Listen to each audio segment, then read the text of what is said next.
Since my dad went mute, I started learning sign language secretly to surprise him. When I was somewhat fluent with it, I realized that his blessings at the dinner table actually meant, "Threatened with death if talk, please go to police."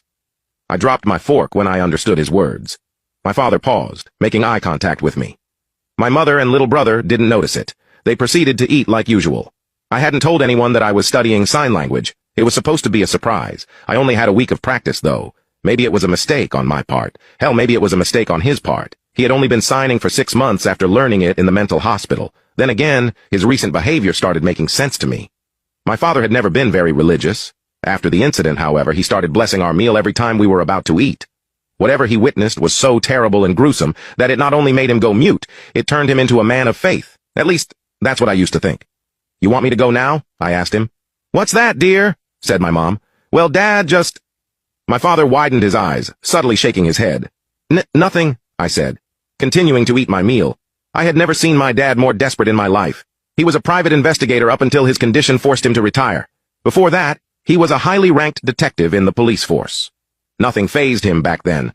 In fact, my mother used to complain all the time that he never showed his emotions. Seeing him act like a terrified child left me deeply disturbed. Was someone listening to us? No. It didn't make any sense. He had been doing this for months. If he really wanted to communicate, he could have just written it down. There had to be an explanation. The only thing I could conclude was that someone was watching him. Still, the extent of this monitoring must be far-reaching if he couldn't find a way to pass a note. Were we in danger too? I couldn't sleep for the rest of the night. The next morning, Dad just went about his business like usual, acting like nothing happened. I almost assumed I imagined everything until he gave me a knowing nod right before I left for school. That settled it. I went to the police station as soon as I could. There I found Detective Harris, my father's old partner. He was a portly man with a neatly trimmed mustache, always chuckling and smiling at something.